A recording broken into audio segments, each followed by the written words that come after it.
Olá, sou a professora Fernanda e irei te acompanhar em mais uma aula sobre patrimônio cultural.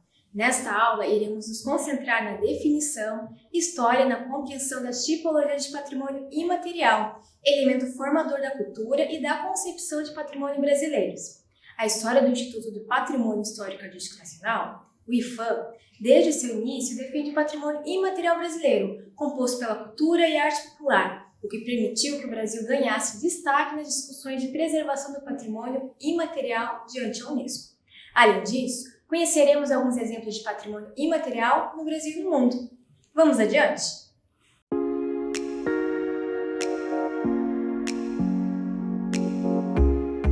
Olá, alunos! Sejam bem-vindos à presente videoaula. Meu nome é Fernanda Yumi Corrados Feliciano, sou professora, bacharel e licenciada em Artes Visuais, especialista em Museologia, Colecionismo e Curadoria, e nesta aula irei conversar com vocês sobre o tema Patrimônio Imaterial no Brasil.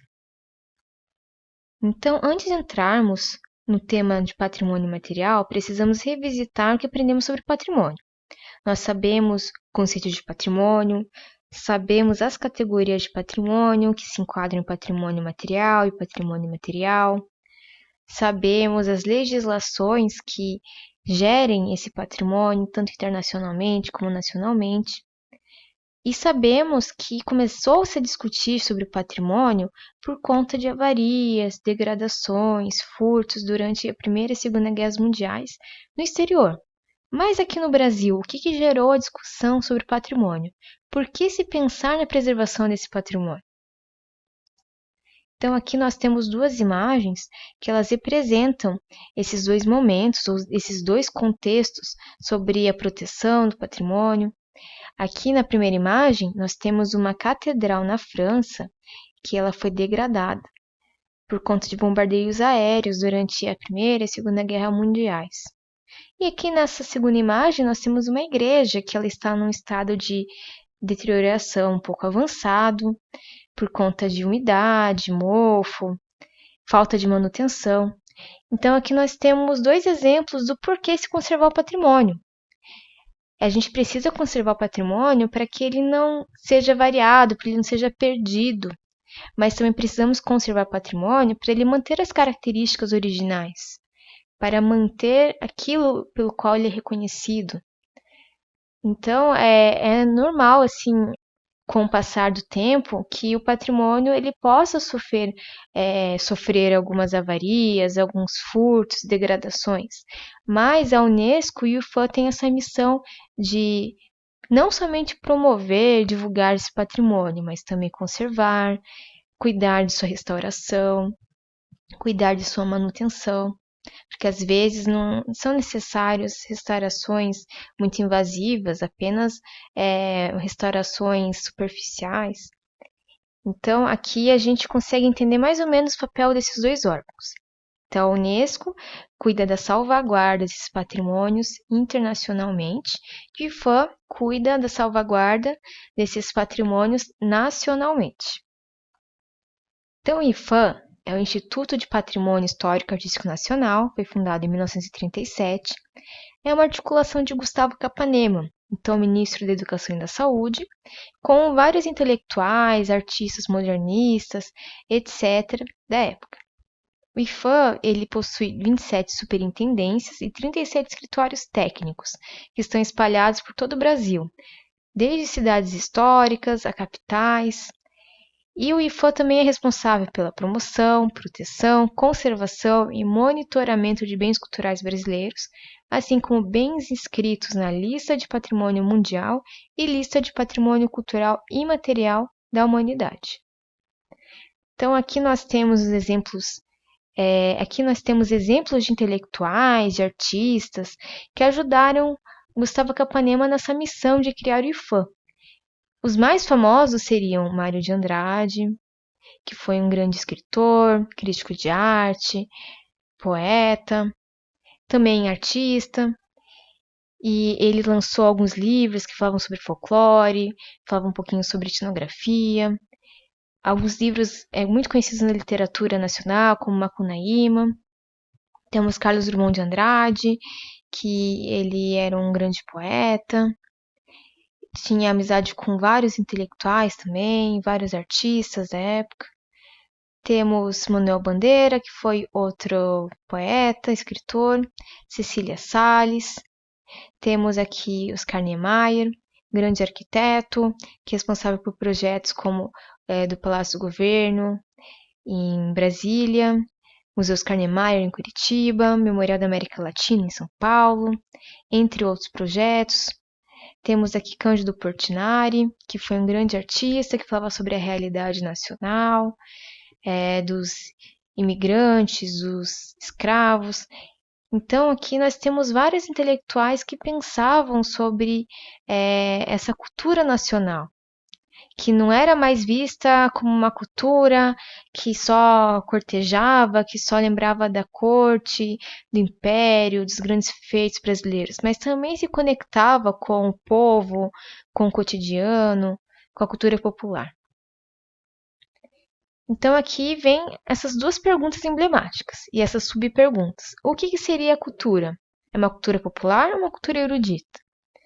Então, aqui em termos de Brasil, nós consideramos que a cultura esteja mais próxima a uma cultura popular, uma cultura que se refere à população, aos hábitos, aos saberes, às manifestações artísticas, musicais, formas de dança, a culinária. A cultura erudita, ela se refere já a uma concepção do que a gente via falando, da civilização, de nações superiores, que elas dominam a concepção do que é a cultura e o que não é. Então, nesse momento, a cultura erudita não entra aqui, é a cultura popular. E o que seria essa cultura popular? A cultura popular, ela seria o folclore ou o artesanato? Então, a gente sabe que o folclore ele se refere aos mitos, se refere às histórias populares, provérbios. E o artesanato se refere às atividades manuais, aos artefatos. E o folclore ele já tem um cunho um pouco mais voltado para a cultura imaterial, intangível. E o artesanato, cultura material, que pode ser tocada.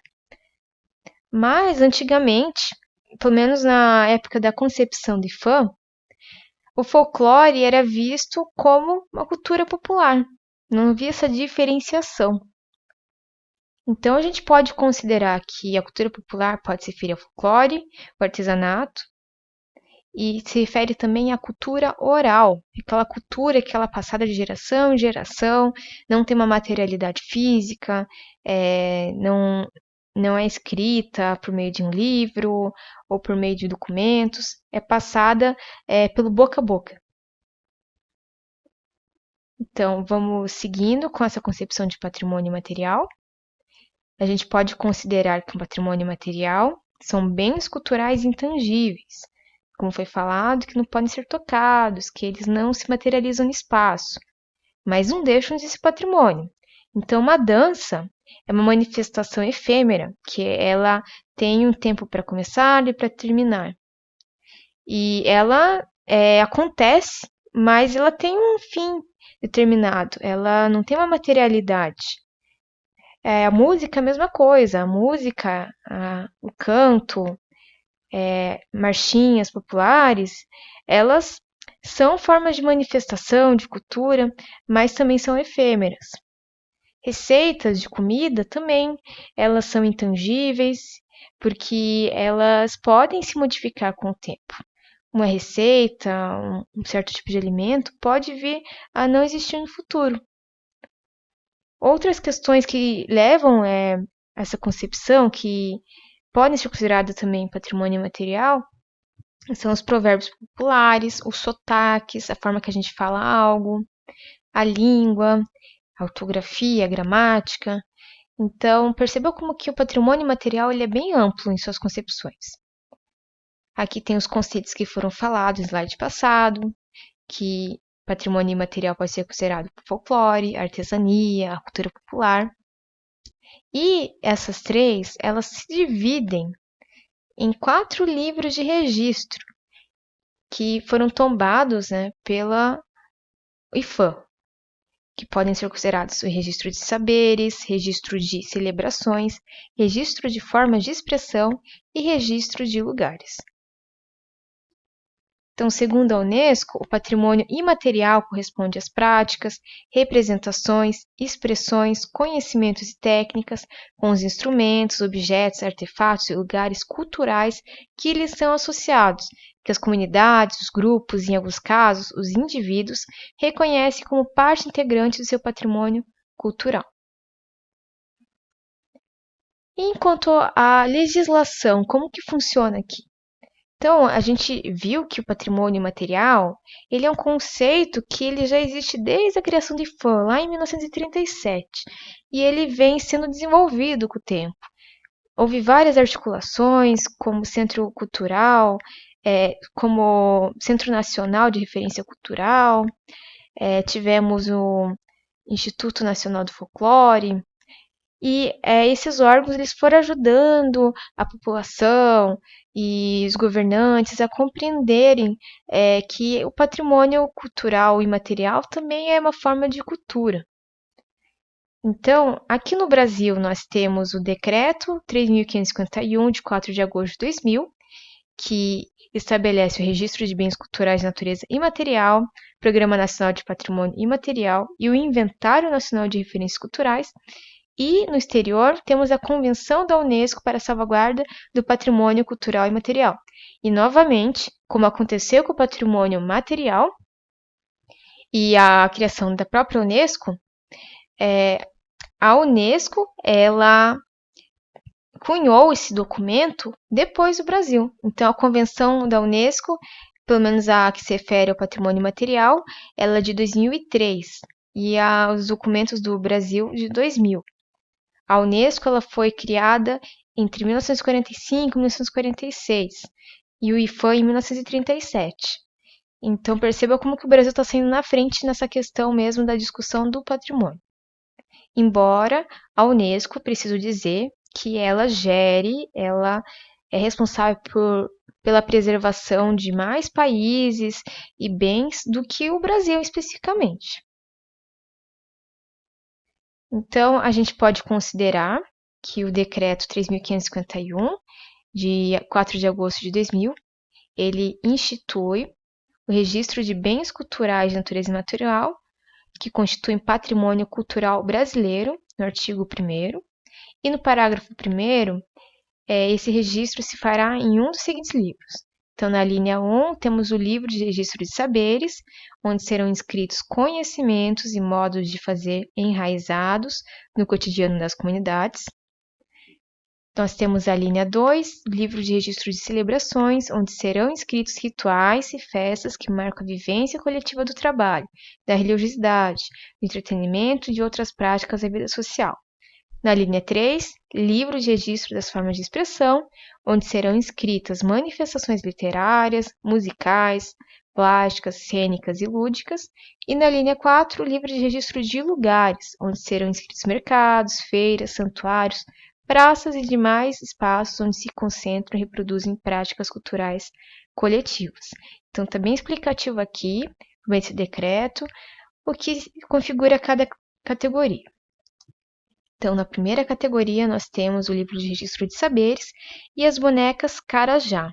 As bonecas Carajá são uma característica das regiões de Tocantins, Pará, Goiás, etc.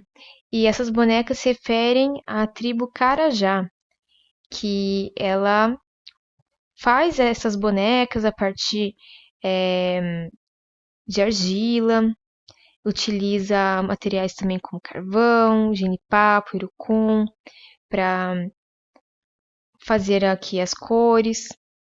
É interessante a gente ver que as bonecas Carajá, elas não falam somente de uma coisa, elas se referem à mitologia, rituais, à vida cotidiana, fauna.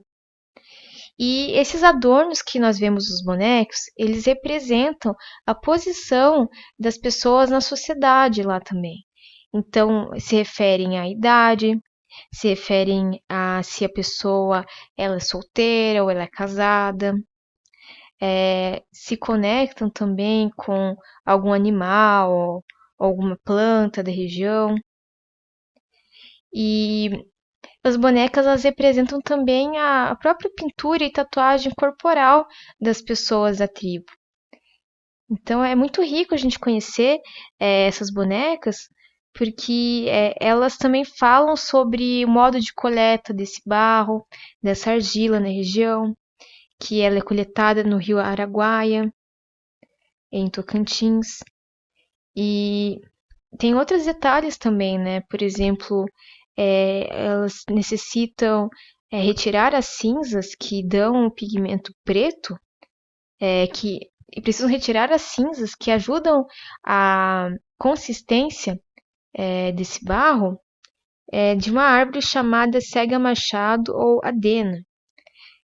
Então tem todo um modo de fazer que está além da boneca. Então tem um modo de coletar as cinzas, tem um modo de retirar o pigmento do urucum, tem,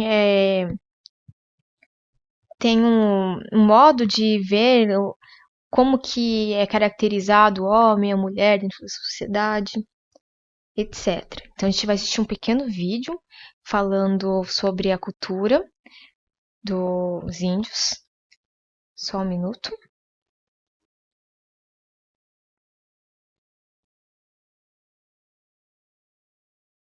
Então aqui eu vou começar a mostrar um trechinho para vocês.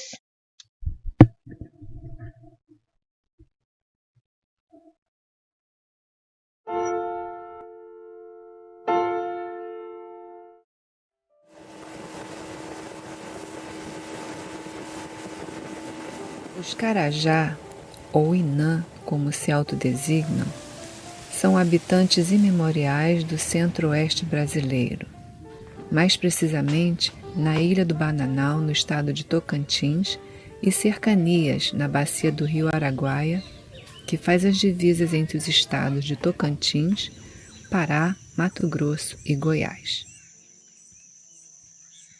A arte e a cultura material produzida pelo povo Inã são emblemas culturais que conferem visualidade e orgulho à sua identidade étnica. A rica e diversificada produção material Carajá tem sido alvo de admiração no Brasil e no mundo, podendo ser encontrada em importantes museus na Europa e nos Estados Unidos.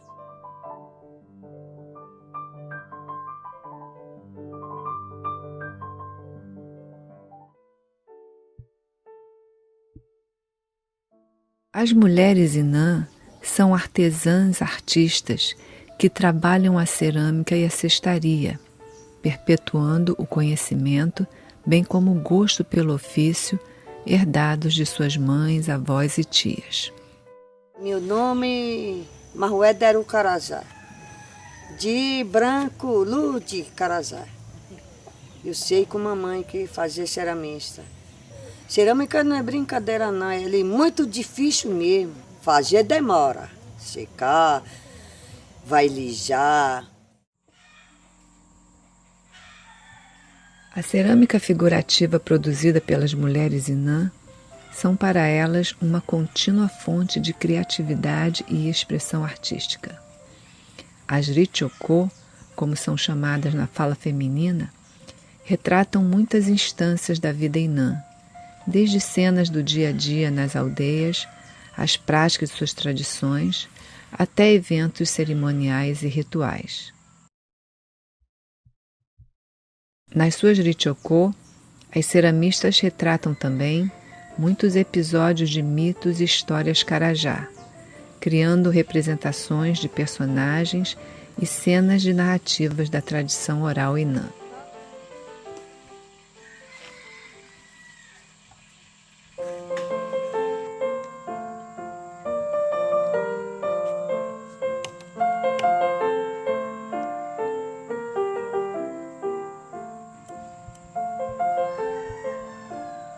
Conde, Iroto Conde.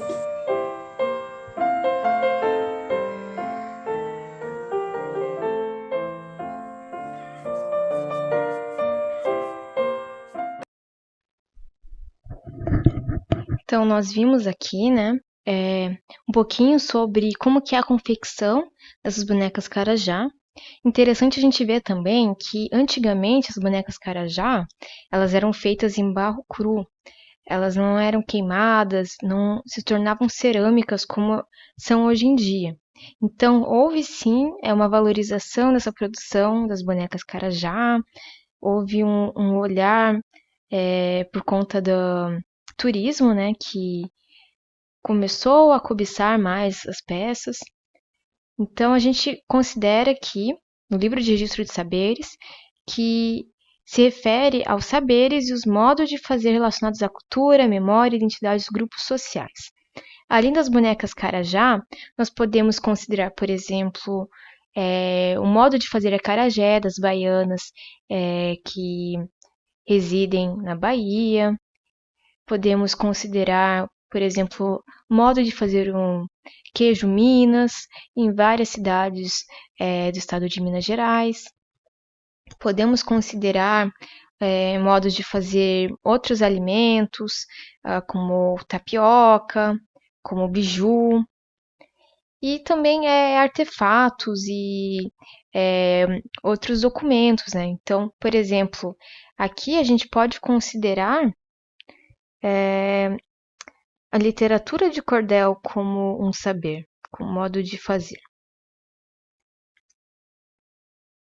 No livro de registro de celebrações, nós temos celebrações, que são ritos e festividades que marcam a vivência coletiva de um grupo social, sendo considerados importantes para sua cultura, memória, identidade e acontecem em lugares ou territórios específicos e podem estar relacionados à religião, à civilidade, aos ciclos do calendário, etc. Então, aqui nós temos o Círio de Nossa Senhora dos Nazaré, que é uma festividade que ocorre em Belém do Pará. E é bem interessante sua história. Ela retrata a memória, né, de um caboclo que encontrou uma imagem, uma estatueta de Nossa Senhora de Nazaré, num riacho próximo a Belém. Pegou esse artefato, levou para casa e depois ele foi vendo que esse artefato ele sempre voltava para o mesmo lugar onde ele o encontrou. E ele então decidiu erguer uma igreja nesse local de avistamento dessa peça. E depois de um tempo começou a atrair a atenção, né, de figuras da região, como por exemplo o governador de Grão-Pará, que era o nome do estado na época, em 1700, né? E o governador do estado, ele levou a peça para a sede do governo e a peça voltou sozinha para o local onde foi avistado, onde estava sendo construída uma igreja em homenagem a ele. E assim as pessoas começaram a considerar essa peça como um objeto sagrado. Então, a partir mais ou menos do finalzinho do século XVIII, 1780, 1790, começou-se a ter essa procissão de Círio de Nazaré com mais frequência. E essa peça, esse artefato, chegou até ir a Portugal para ser restaurado, para ser conhecido como um objeto sacro. Então, aqui é uma representação de uma das primeiras festas, primeiras procissões do Brasil e também uma das mais importantes do mundo. No livro de registro de formas de expressão, nós temos o frevo. E o frevo, ele também tem outra história interessante porque ele remonta aquele período entre a proclamação da República e também a liberdade dos escravos, né? Que nesses primeiros tempos eles trabalhavam como caixeiros viajantes, trabalhavam em companhias de eletricidade, no censo da cidade, e ainda mantinham suas tradições da época da escravatura. E o frevo, ele é uma dança que mistura machixe, que é uma espécie de tango brasileiro, movimentos da capoeira, passos, quadrilhas. E ele era uma dança que era um pouco criminalizada em seus primórdios. Por quê? Lembrava muito a capoeira ainda, e a capoeira ela era proibida até 1930. Então, somente em 1930 que o frevo, né, começou a ser reconhecido pela elite cultural de Pernambuco e começou a ser apresentado como uma manifestação de carnaval. O frevo tem 3 tipologias, tem o frevo canção, frevo de rua e frevo de bloco. Frevo de rua basicamente é aquele frevo que tem mais instrumentos musicais, ele não tem uma cantoria por trás. Tem o frevo de bloco, que ele é mais próximo ao frevo do carnaval, onde tem uma orquestra acompanhando ele. E tem também alguns instrumentos musicais por trás, tem a dança e tem o frevo canção, né, que como o nome diz, é um frevo cantado. Além disso, o que chama atenção no frevo é sua caracterização, porque tem essa sombrinha colorida, né? Essa sombrinha remete às cores da bandeira do estado de Pernambuco, amarelo, azul, verde e vermelho. Ela também representa tanto uma sátira dos primeiros frevistas, que eles tentavam imitar a elite cultural da época, que andava com sombrinhas, andava com cartolas, porque eles, como eram de uma classe social um pouco abaixo, não tinham esse hábito, né, de vestir essas coisas, como também as sombrinhas elas eram usadas como forma de ataque e proteção das primeiras manifestações do frevo. Então, isso foi sendo... a sombrinha, ela foi mudando com o tempo. Antes era uma sombrinha preta, depois foi ficando colorida. Ela até lembra um pouco essa questão da ludicidade, mete uma sombrinha mais infantil. Mas foi desenvolvendo toda a caracterização em torno desse movimento. O frevo foi considerado patrimônio imaterial da humanidade em 2012, mas remonta desde o século XVIII. Então perceba quanto tempo passou para ele ser reconhecido. Nós temos aqui também um livro de registro de lugares, que aqui estão os mercados, as feiras, os santuários e praças, onde se concentram ou se reproduzem práticas culturais coletivas, participando da construção dos sentidos de pertencimento, memória e identidade dos grupos sociais. E aqui nós temos a Feira de Caruaru. A Feira de Caruaru ela é bem importante para a cultura e para a memória de Pernambuco, né? Especificamente de Caruaru. Por quê? Porque ela surgiu numa fazenda. Era um ponto de encontro entre as pessoas, porque ficava bem entre a região de Canavial e do Sertão. E lá na feira tem várias representações de modo de fazer, de ofícios, tem culinária, tem artefatos, tem artesanato. E o que a gente destaca da Feira de Caruaru alguns exemplos como fumo de corda, biju, que seria a tapioca em outros lugares do Brasil, carne seca, a venda de farinhas. E nesse início da Feira de Caruaru, ela contou com a presença do Luiz Gonzaga, que cantou um jingle, cantou uma música divulgando a feira. E o Luiz Gonzaga, nessa época, ele não era tão conhecido, né? Não se conhecia as principais músicas dele, como Asa Branca. Então, tanto o Luiz Gonzaga ajudou a lançar essa feira, como a feira ajudou a lançar Luiz Gonzaga. Então, foi uma parceria bem sucedida entre as duas. Então, a gente vai assistir um pequeno trecho, contando um pouquinho sobre a Feira de Caruaru. Vou alternar a tela só um minuto.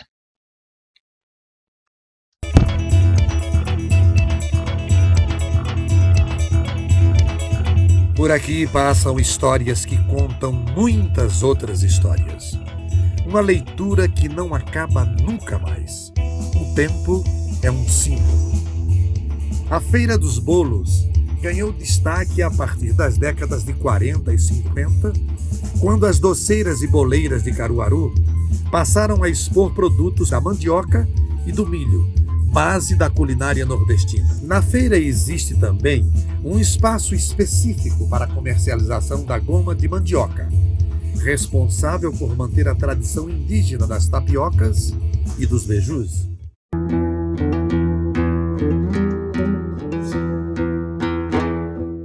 A Feira das Ferragens está diretamente ligada ao cotidiano da população do Agreste. Daqui saem produtos feitos a partir de Flandres, zinco e ligas de alumínio que vão direto para o uso diário nas residências. Um dado importante da Feira das Ferragens: muito do que é comercializado é produzido no local. A fabricação então sofre grande influência do comprador e, ao mesmo tempo, o fabricante está mais presente na definição dos preços. Meu cigarro de paia, meu cavalo ligeiro, minha... Fumaça dos tempos. Tempos sem tempo no trânsito de todos os espaços, das vozes, da escuta. A Feira do Fumo é uma das menores dentro do universo da Grande Feira de Caruaru. São apenas 8 barracas. Possui, no entanto, um traço cultural único, que vai muito além do comércio.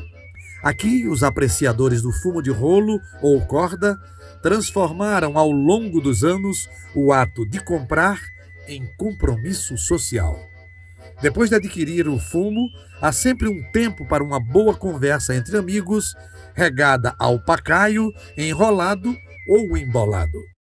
Gosto do cigarro de fumo de seu Severino, fumo de rolo, é do que eu gosto, e mais nada, e amizade é o que eu tenho. Meu cigarro de paia, meu cavalo ligeiro, minha rede de maia, meu cachorro trigueiro.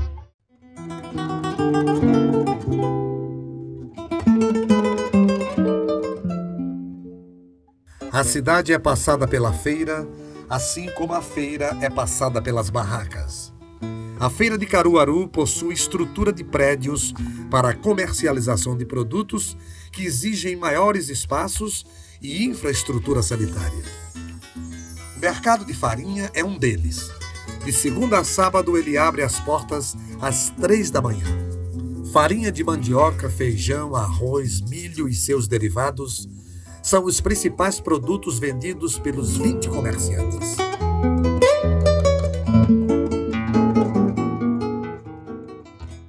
O prédio do Mercado das Carnes comercializa os produtos dos matadouros ligados à Feira do Gado. Carne bovina, de porco, de caprino, frangos e galinhas abatidas na cidade.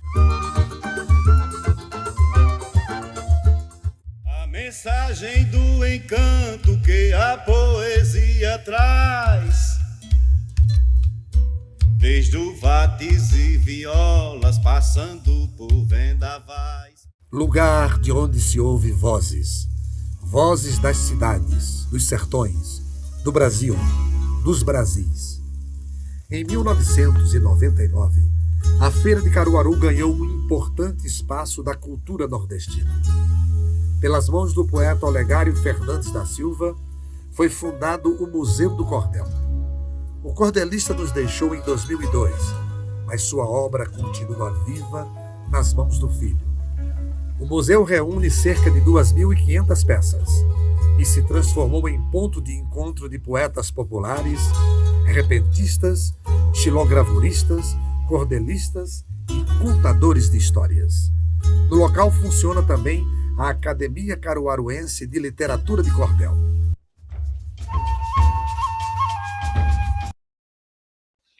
Então, nós vimos um pouquinho exemplos de manifestações que tem dentro da Feira de Caruaru, que é uma feira muito abrangente. Além das manifestações que vimos no vídeo, Feira de Caruaru tem a feira de artesanato, Feira de Caruaru também tem feira de bovinos e animais. Falam também que tem um hábito também de escambo na feira, não somente a troca comercial, mas a troca por outros produtos. Então, ela representa um pouco sobre a cultura da região E ela também abre portas para que a gente pense em outras feiras populares que existem aqui no Brasil. Então, no livro da disciplina, nós citamos, por exemplo, a Feira de Campo Grande, que também é outra feira reconhecida que é patrimônio imaterial. Agora, quando a gente fala de patrimônio imaterial da humanidade, o que seria isso? Seria a representação do patrimônio mundial, só que se referindo ao patrimônio imaterial e não ao patrimônio material, como a gente viu em aulas passadas. Então, aqui no Brasil, nós temos algumas representações, como samba de roda no Recôncavo Baiano, temos a arte Kusiwa, no Amapá, ritual Iacauá, na Amazônia, o frevo, em Pernambuco, Círio de Nossa Senhora de Nazaré, em Belém do Pará, roda de capoeira em várias cidades do Brasil e o complexo cultural de Bumba Meu Boi do Maranhão. Então, Bumba Meu Boi não tem somente na região do Amazonas, mas também no Maranhão. Então, aqui nós temos a imagem representando duas pessoas lutando capoeira. Como foi falado rapidamente em aulas passadas, a capoeira é uma luta corporal que ela foi desenvolvida como uma forma de combate de escravos que estavam fugindo de capitães do mato, enquanto fugiam de seus senhores de engenho. E tem uma história muito próxima também, além do frevo que foi citado, mas também com os primeiros quilombos, que eram locais onde abrigavam esses ex-escravos e capoeiristas. A capoeira ela foi proibida até 1930, então os capoeiristas eles começaram a incluir na luta corporal algumas mímicas, danças, músicas para disfarçar a luta. Mas isso acabou sendo incorporado e bem que isso até hoje. Então, assim, um capoeirista ele precisa tocar berimbau, precisa tocar o agogô, o reco-reco, precisa saber os cantos, precisa saber a formação da capoeira, né, que deve ficar em roda, quando é o tempo de atacar e desviar. Então, a capoeira é bem interessante e ela não está concentrada somente no estado, porque ela representa de uma forma geral, né, essa cultura dos escravos, do povo banto que a desenvolveu. E há várias manifestações, né, vários estados do Brasil que eles tiveram escravos. Por isso que foi uma manifestação cultural difundida de norte a sul. E aqui no exterior, nós temos exemplos de manifestações imateriais como o tango, que é uma dança da Argentina. Temos o papel washi, que é nosso famoso papel japonês, que nós de artes conhecemos, muito utilizado, não somente para fazer caligrafias, mas também para fazer gravuras. Também é utilizado para conservação de peças, de obras de arte. Temos o Dia de los Muertos, que seria o Dia dos Mortos, no México. Também foi uma manifestação cultural importada do México. Muitas pessoas elas se caracterizam como caveiras durante Halloween, que também é outra manifestação importada dos Estados Unidos. E temos a dieta mediterrânea, que ela é muito famosa em países como Itália, Marrocos, Grécia, que a dieta é a base de azeite, óleo de oliva, tomate, queijo de búfala.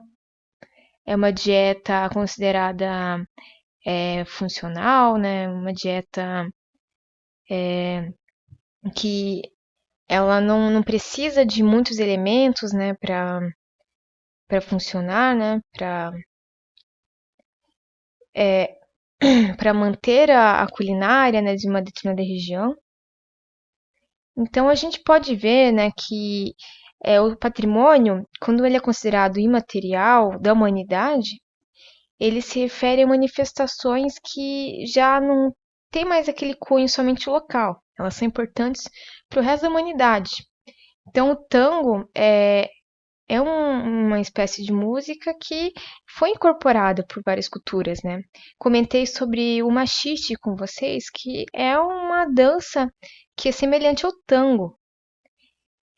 O papel washi, ele ensinou vários povos a fazerem papel. Então, tem uma influência do Japão no modo de fazer artesanal e do nosso modo de ver a arte também. O Dia dos Muertos traz uma cultura sobre a celebração que é feita durante os finados. Então, mostra um modo de ver diferente sobre a morte. Desculpa. Um modo de ver diferente sobre a morte, sobre a passagem da vida. E a dieta mediterrânea também fala sobre um modo de comer, de consumir alimentos mais natural. Então, no mundo globalizado, não há mais fronteiras, não há mais um patrimônio específico e cunhado somente de um lugar. Essa questão da apropriação cultural, às vezes, ela é muito debatida, mas quando há globalização, as culturas elas se interrelacionam, elas coletam uma coisa aqui, outra ali. O Brasil é um país multicultural, então, ao mesmo tempo em que possui influências africanas, indígenas em sua criação, influências portuguesas, também tem influências de imigrantes que vieram para cá no final do século XIX, início do século XX.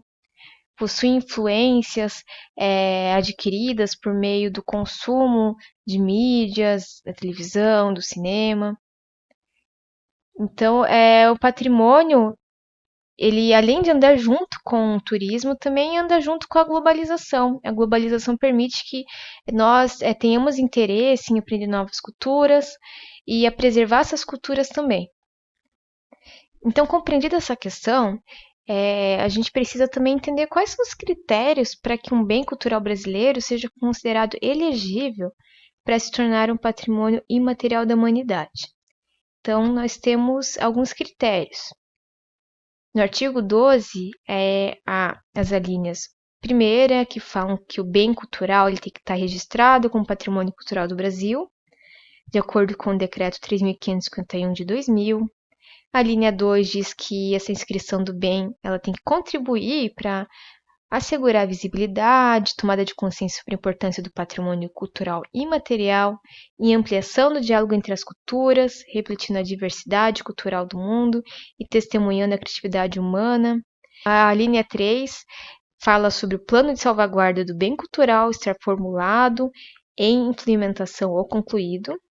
E a linha 4 fala sobre a proposta de candidatura contar com a participação mais ampla da comunidade, né, das pessoas que detêm esse bem cultural. E tem que ter uma anuência prévia, né, tem que ser informado sobre isso com antecedência.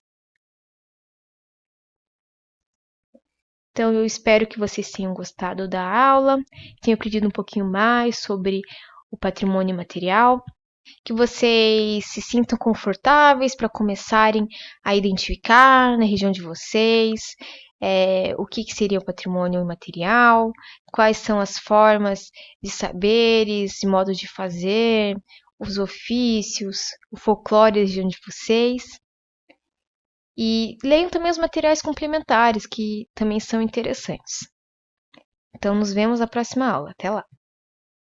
Nesta aula, estudamos sobre a história da preservação do patrimônio imaterial no Brasil, sua relação com o IFAM, com a diversidade cultural de saberes, formas de expressão, celebrações e lugares, comprovando que para algo ser considerado cultura ou patrimônio, não é necessário sua materialidade. O Brasil é um país plural, de cultura oral, e com a valorização do seu patrimônio imaterial, também se valoriza a cultura popular, rompendo com a hegemonia e a noção de civilização de um ponto de vista eurocêntrico para um ponto de vista democrático, que valoriza a cultura de todos os povos. Até logo!